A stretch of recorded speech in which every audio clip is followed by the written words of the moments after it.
My name is Jason White. I am a game capture director at a full-service ad agency in Los Angeles, California called Buddha Jones. And we're going to be talking about video game trailers, specifically the game capture that goes into them.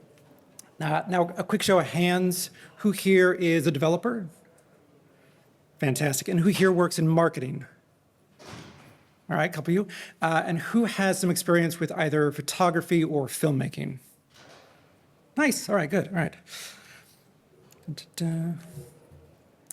Now, who am I, you might be asking, and why am I talking to you about game capture?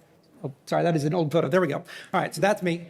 And I'm talking to you because I have a background in film. I studied producing, which is an odd choice for an introvert, but it's also an odd choice for me to be talking to a bunch of strangers, and yet here we are. So I crewed on a bunch of live-action movies, TV shows. I actually worked on one, very quick story, worked on one George Clooney movie way back in 2005, 2006. And at the end of the long day, just as a PA, my job is to stand around and look for stuff to do. End of a long day, George calls cut. He's walking from the basement speakeasy location to across the street base camp where production offices are. And he just walks across the street. There's a random woman who just darts down the street. George, I love you. Thankfully, he is flanked by security, so she is stopped. But what is not stopped is the car that she jumped out of that's still going down the street. So I'm a PA, I'm ready to do whatever. I run toward the car, jump in, put it in park, thank God. But then I hear behind me, where'd mommy go? And because of that event, I also got to work on Indiana Jones 4, a bunch of other really cool projects. But that was very exhausting, working on live action movies. So I eventually got a job at a visual effects company. I worked on stuff like Walking Dead, which was fun, but another quick story. So at the beginning of season 7, if you remember, there are a few shots of a forest as a bunch of zombies are running through them. And they had filmed it with a couple of live action zombies on the day, but they needed to fill it out with hundreds of zombies. And so we got a note from the showrunner who said, can you add more zombies to the left of the tree? The shot is a top-down view of a forest. There are a few trees. So I asked a clarifying question. Excuse me, sir, would you mind specifying which tree? 30 seconds go by, and my boss gets a phone call from that showrunner asking me to pull me from the project because I asked too many questions. So it was that attention to detail that made me want to leave that work. And so I worked later on Marvel Television, working on a bunch of their TV shows for Netflix. A lot of really good people, mostly, but it was so stressful, I got shingles, which I do not recommend. And eventually I left that and I got a job doing game capture because I love video games. In fact, I remember my babysitter playing track and field for the original Nintendo when I was really young. Played Ocarina of Time, Metal Gear Solid, Shadow of Colossus. A couple years ago, after my mom passed, I played Tales of Kenzara Zao. And that really helped with grief and just acceptance and just, I love that games have that way of comforting you and escaping from reality in a myriad of ways. But why am I talking about my background? Well, raise of hands, who here is familiar with the phrase, jack of all trades? Now, who knows that that's not the full saying? All right, very educated group, nice. So the full saying goes, jack of all trades, master of none, but oftentimes better than a master of one. Reason being, you want to be well-versed in a wide variety of topics, not just specialized in one field. And to me, that's what game capture is. You're not making a movie or TV show, and you're not making the game itself, but you're combining those two fields to create something that's unique, important, relatively speaking, and is quite satisfying. So, what are we going to talk about today? We're going to talk about some essential debug tools. I'll go over the basic elements of cinematography. We'll show some examples of both. And lastly, I'll go over an important reminder. But first, what is game capture? I hear you asking very politely, thank you. Now, when I first started this job, my folks would ask me, so what exactly do you do? And after I would show them a trailer that would still ask, okay, so what exactly do you do? And even when I would talk to friends who play video games, they thought it was pretty simple. They thought it's just playing the game and hitting capture. It's a lot more complicated than that. So the way I like to describe it is it's the recording of in-engine video game footage that conveys the experience of playing that video game, either through normal gameplay or cinematic representation. It's your job as the capture artist or the capture director to understand the game as a whole and narrow down the focus so the audience knows what to expect, what to understand. It's a blend of cinematography and technical problem solving. So how exactly do we capture? Another very good question. Thank you for asking. So at Buddha Jones, we actually have the Atomos Ninjas. We record our, we connect our capture PCs using the HDMI cable directly to the Atomos recorder. And then we can also connect that directly to an external monitor that we actually use to look at while we're playing, while we're capturing. The reason we do this and not something like OBS is we don't want the computer to be doing anything other than just running the game itself. Show of hands, who has had OBS or something else crash on them while you're using it? Yeah, that's why. So this also allows us to maintain file or post-production consistency across all of our projects. So we can attach the PC, an Xbox dev kit, or a PlayStation dev kit, and it's all the same file. It's really good for a post-production pipeline. And lastly, that footage is recorded directly onto an SSD. And because it's specifically made, or the Atomos Ninja is specifically made for filmmaking, it has a unique file name structure that's very important for post, for looking at shots, reviewing shots, knowing exactly what the editor is going to look at. Now, with all that information, you as a developer might be asking, why can't I just make it myself? And you absolutely can, but I'm going to talk about a few reasons why I think it might be better to have someone else do your trailers for you. For starters, you guys are incredibly busy. Now, you do not need me to tell you that, but it takes a lot of time to make a trailer on top of that. It can take a few months, even if you're quick. Now, we enjoy making video game trailers at Buddha Jones. It's what we do. It's what we live and breathe. You want people who have that skill set, separate from making a game, to understand what goes into a trailer and to do a good job about that. Lastly, as a developer, you might have a tendency to see beyond the frame. What I mean by that is in filmmaking, specifically in editorial, you might be more invested in a shot because you knew exactly what it took to get it on set, because it was either very expensive, took a long time to film, or you just love this one beautiful shot. And I get it, but it means that your objectivity is gone and you want to include that just for the sake of including it. As a developer, you have that same tendency when it comes to video games. You knew exactly what it took to get this one mechanic, this one animation, this one location to work just as it is, and that means your objectivity is gone. As a trailer creator, we can see the game objectively and know exactly what should go in it. You want people with the time, skill, and objectivity to make the trailer the best it can be.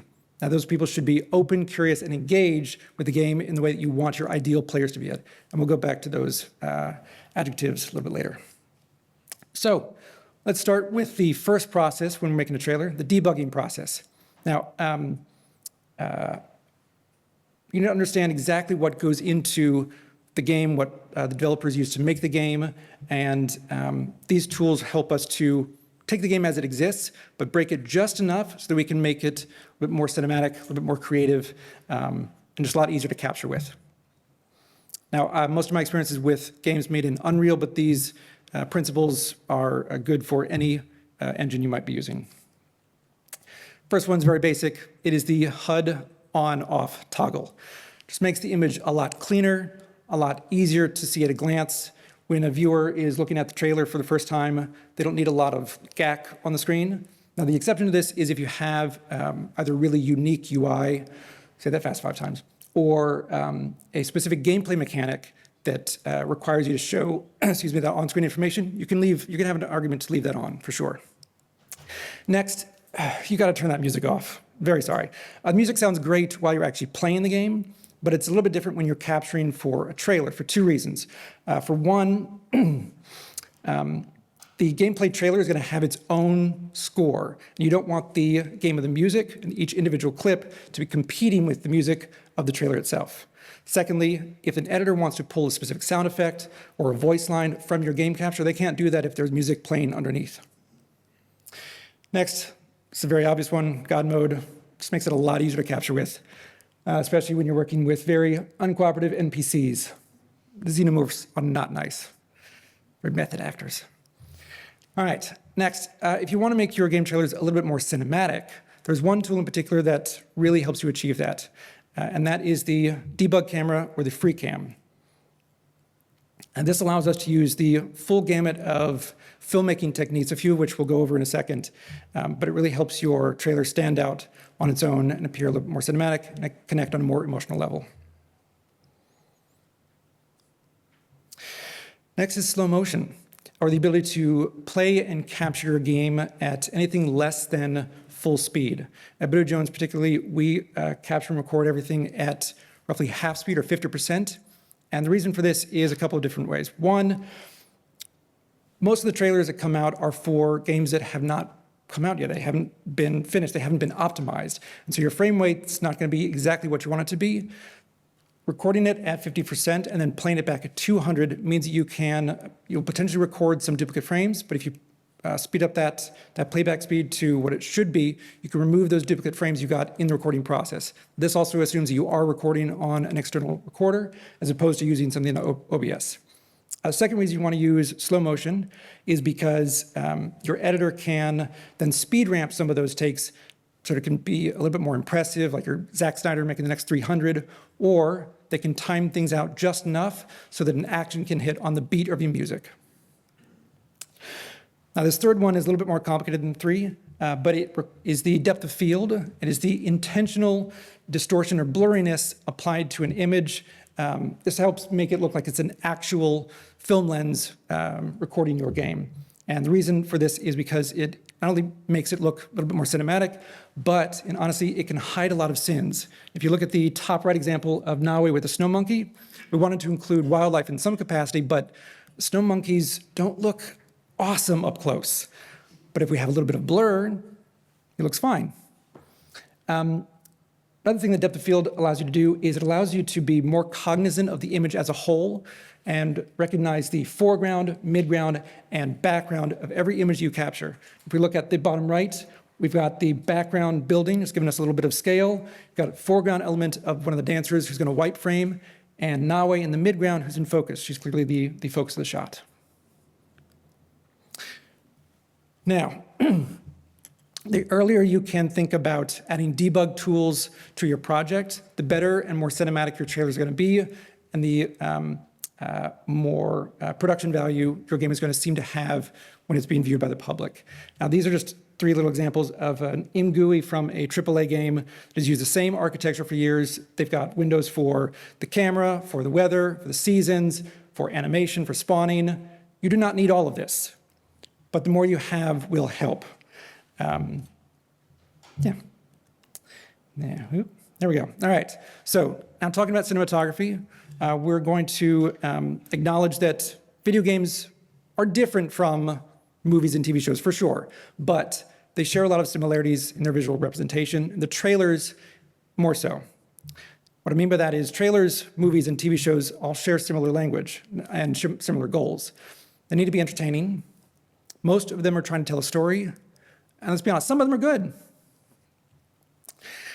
So when you're talking about what you want to capture at the start of a project, you need to boil down the essence of the game a little bit more, your scene or your sequence more than that, and the shot specifically, you need to focus that into what you want to accomplish, what you want to get across to the audience. And it can be really difficult to narrow that focus down because video games are so expansive. They've gotten very advanced over the years, and it can be kind of daunting to understand exactly what you want to focus on and what you don't, because you can do so many things. And if you can break the camera, you can do even more things. But you really need to remember what the point of the scene is. And to illustrate that, we're going to watch Where Do You Put the Camera by the YouTube account Every Frame a Painting. Just listen.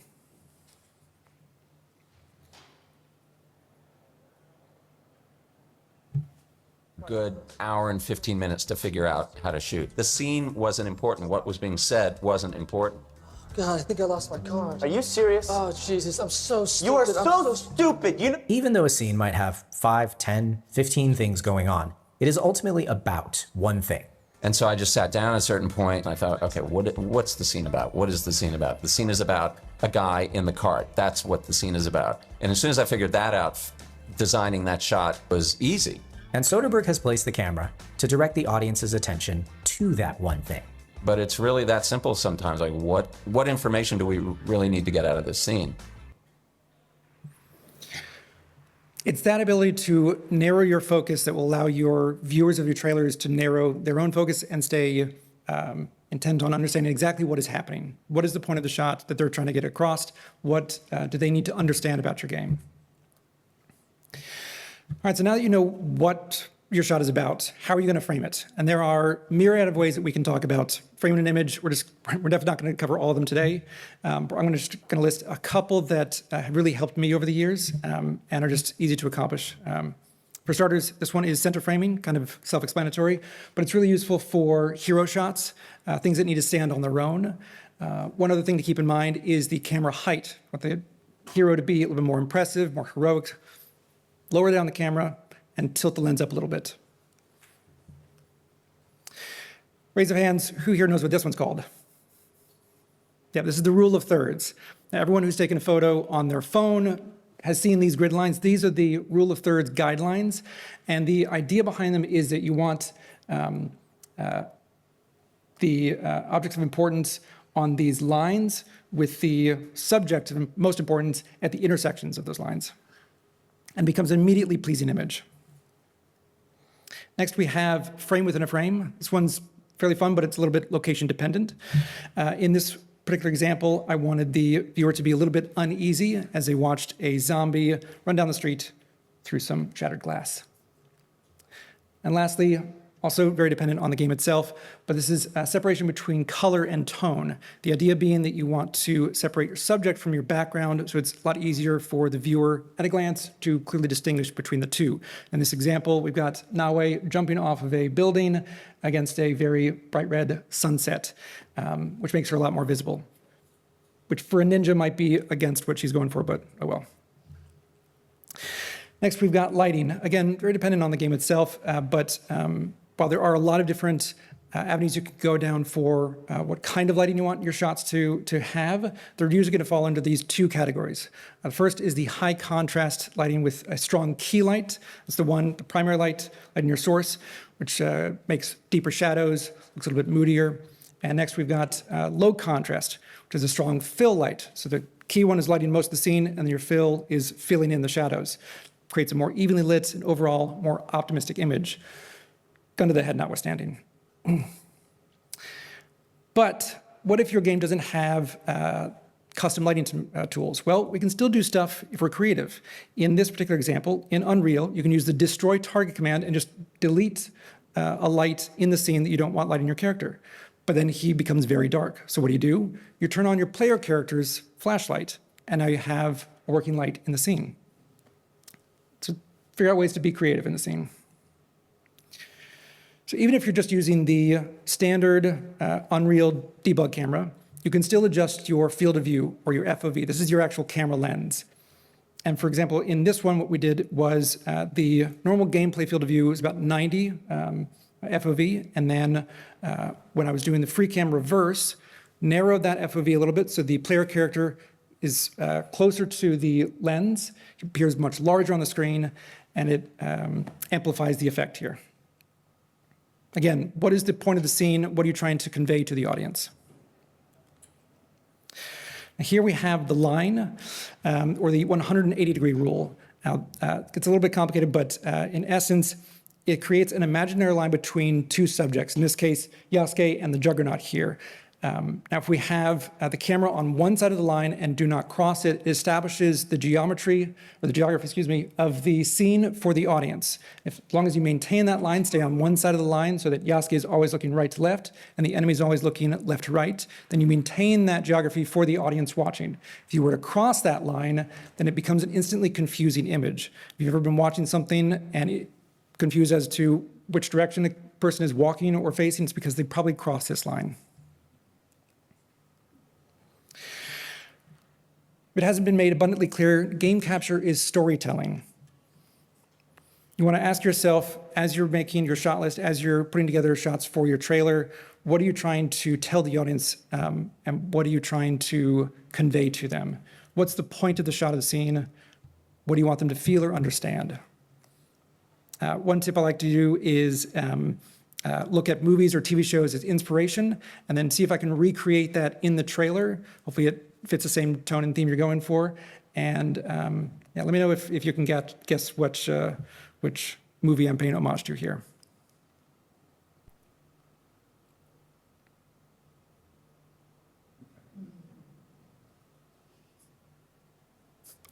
With the music, it's a little bit obvious that it's Jaws, but yes.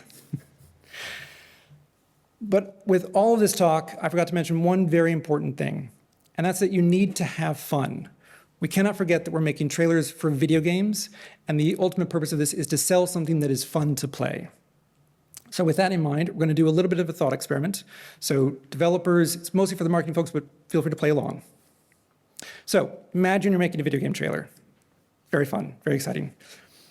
Pre-production is done, trailer script is approved, you've debugged the game, the shot list is made, and you're ready to capture, right? What did we forget to do? Rhetorical question. We forgot to play the game. Very basic, I know. This is not some secret sauce that none of us are aware of. This is nothing out of Pandora's box that is unexpected. This is a helpful reminder because as you're working, it's important to focus on what the goal is, and that's to make something fun out of something that is already fun to play. Remember, you are a gamer first, and oh, that's wrong. There we go. You are a human first, then a gamer, and then a marketing person. All right? If you don't know what's fun about the game, how can you accurately and effectively tell that to the audience? And this advice is useful for capture artists, editors, producers, anyone who's going to touch the project in any sort of creative capacity. At Buddha Jones, we actually schedule time at the beginning of a project for our capture lead to play the game and create our own internal document about what we enjoyed, what gameplay loop did we hit that was really surprising to us, what did we find that we discovered that really stuck out to us, all the things that as a player really caught our eye. And yes, we have the marketing brief that we get from our client, but this is a more granular view of what it's like to actually play the game, what it feels like. Ultimately, if you and your team have fun, that will translate into the work that you produce. All right, so what do I mean by playing the game? Well, I'm going to talk about an OCE approach. Here's where these adjectives come into play. You want to be open, curious, and engaged. You want to be open to playing different games you normally would, or playing your usual games, but with a different play style. For example, if you are making a trailer for an RPG, and like me, you maybe play as a bit of a goody two-shoes, sorry. Maybe play this next round as a bit of a villain, kill your companions, see what happens. Next, you want to be curious about the nooks and crannies of the world, like side quests or optional bosses. And now as developers, you know this, that all that stuff that isn't part of the main storyline, that's just some of your favorite bits of the game. We want to explore and find that as much as possible. Lastly, you want to be engaged enough so when something does tickle that special part of your brain, you can recognize it and implement it as part of your capture. Now, this is just about being present while you're actually working. The cliche is a writer who always has a pen and paper with them. They can write down everything they see and hear so they can use it in the script later. You want to be that kind of person, but as a gamer. Now, what are some examples I hear you politely asking? Thank you again. We're going to talk about these 3 different examples in these 3 trailers that I directed. For starters, being an open in Age of Empires 4. Everyone knows that there are proper ways to play RTS games like Age. You've got to have the right number of villagers. You've got to have the correct units to counter other units. It's a little bit like chess. It's very heady.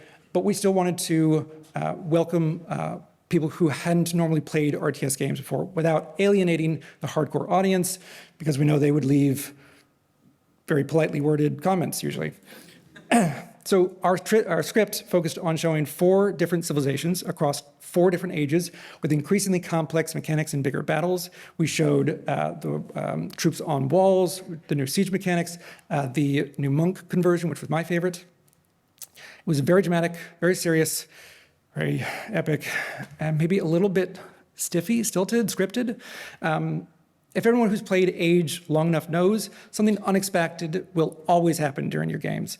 So if we're open to a different playstyle, what can we do to help this historical narrative feel a little less dry and a little bit more silly? How about having a war elephant yeet a villager? Now, this is fun for us to capture, not because it ended up making it into the trailer, but because it was a little goal for us to get that made us excited about the project again after working on it for 4 or 5 months. And this ended up being one of the bigger hits of the trailer, and we got some very nice comments for that as well. And after we did this and implemented this process, we ended up calling these kinds of shots our elephant shots. Next, Curious in Assassin's Creed Nexus VR. So VR trailers are a lot of fun to capture because as the capture artist, you're both the director and the actor. You can do a whole bunch of hand motions, reloading weapons, turning the wheel, putting your hand around a corner, even though that does nothing in the game, but it looks good for camera. But I still needed something else I could do within the world of Assassin's Creed, and yes, I have stabbed plenty of people, please stop asking. But to complicate matters further, I had to combine this with an integrated graphic. So I had to have cool action and some sort of negative space for text. What on earth do I do? So the solution was to be curious and search through every aspect of the game off the beaten path for something that I missed. Now, if you've ever played this game, there are 3 main areas you can play as sort of sandbox locations. And in the Venice area in particular, there's a tall tower, like you find in all Assassin's Creed games, with a guard just innocently looking out of a window. So what I do? I pushed him. Now, the reality of getting this shot meant that, or the second shot rather, meant that I had to push him, pause, reposition my camera for him to fall through. Unfortunately, because this was captured on the headset, I didn't have the pause debug command that I'm used to, and it had very limited debug commands to begin with. So what I had to do is I had to push him, slow it down just enough so that I could reposition, he would fall through the frame, but not too much because there was a dead body timer, and if he didn't fall through the frame fast enough, he would just disappear. So this was only take 27. Next, engaged in Final Fantasy 16. So this was pitched to us as Final Fantasy meets Game of Thrones. And at the start of this project, the editor and I watched 12 hours of cutscenes, and I would completely agree with that. So naturally, we had a script called Revenge. It was dark, it was heavy, and we ended up capturing all the relevant cutscenes, tons of combat, everything that felt gritty that we would need to tell the story. And yet something was still missing. So if you've ever played a Final Fantasy game or any other RPG, you know that there are companions who join you on your journey. I was so focused on this revenge angle, I forgot to engage with all of the other aspects that I had played, I forgot to engage with all of the other emotional connections I made while playing this game. So while this next shot didn't really fit the wider narrative of revenge, it did fit Final Fantasy, and I knew would connect with people who had never touched a Final Fantasy game. Torgal's best boy. And true in every game, it is fun to pet the dog. And the best part of this one little shot was that it ended up connecting with so many people beyond this that we actually had a natural marketing extension with We Rate Dogs, who sponsored the game for us, and it was just a fun thing to do. You wouldn't normally do this as part of a marketing campaign, but this natural ability to just find this one little moment in the game and connect it with a wider audience allowed us to do this.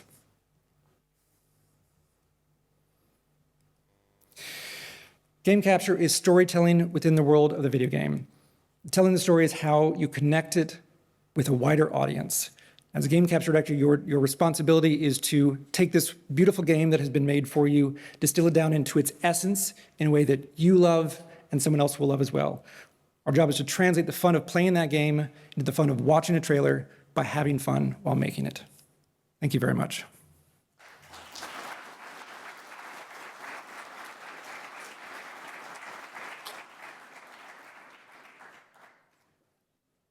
Any questions? Yes. Always the one with, I can project. Sweet. Always the one with the voice artist in the room. Yeah, I know, there's always something.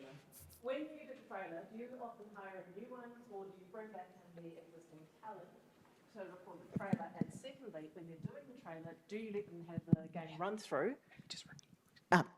I've been asked to use a mic again. Mm-hmm. So, as a voice artist, do you hire a new talent for the trailer, or do you bring in the people who've already been in there? You know, Jennifer Hale, Mark Meir, you know, those kind of things, to revoice things, or Space Daddy from Andromeda, or do you bring in new talent? And secondly, do you let them play the trailer because then they get the feel of what they're doing?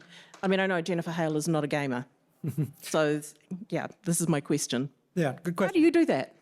So it depends on what the script calls for. If we've written a script that is voiced by a character in the game, we'll definitely try to get that actor on board. It kind of also depends on how that contract is broken down with the developer or with the publisher. But that's our goal there. If it is just a random narrator that doesn't have to exist within the world, then we'll have usually an open call to voice actors looking for this sort of thing, this old man, gruffled voice, or a woman with a sort of ethereal presence. We'll just send out a casting call for that. As far as actually playing the trailer in front of them, when we record them, we don't have the trailer yet. So I wonder if it might help their performance if we were to play it for them later on when we're recording the final version. That might be a good idea. But yeah, at the moment when we get that first recording, there's no trailer yet. Yeah. Next question. Yes. Thank you so much. In terms of working with your clients, how does their effect on your creative process inspire you, or do you need to like compromise with what they want, or how does that go? Well, you said the key word there, which is compromise. And it does depend on if we are dealing more with the developer or the publisher sometimes. From my perspective, at Buddha Jones at least, our V1 is the one that we are the most passionate about, the one that we feel best conveys the game to a wider audience.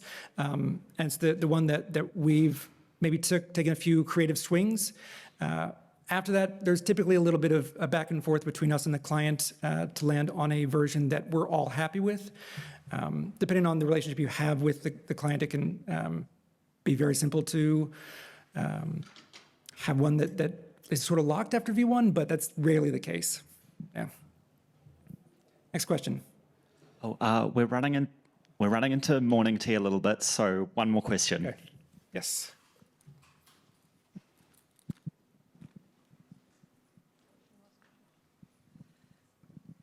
Hey there. So I always thought that the trailers you were rendering them out from the engine, and I'm very surprised to see that you're actually just using in-game footage. Is there a reason why you wouldn't use like sequencer and set it up like as if you're setting up like a short film and choose the right angle and everything to get that output? Why do you use the in-game? So there are trailers that do need to be made with sequencer, or trailer houses that might prefer to work with that. We like to work within the engine itself because we feel it's the most authentic to the game. If the game can't really do it, we don't want to cheat it too much. Remember, the debug tools I was talking about earlier bend the game a little bit, but they don't actually break it. So we're showing what's actually possible within the game. And to me, that's most authentic. I think we've all been there when we've seen a trailer that looked way too good to be true, and the game comes out, it kind of was.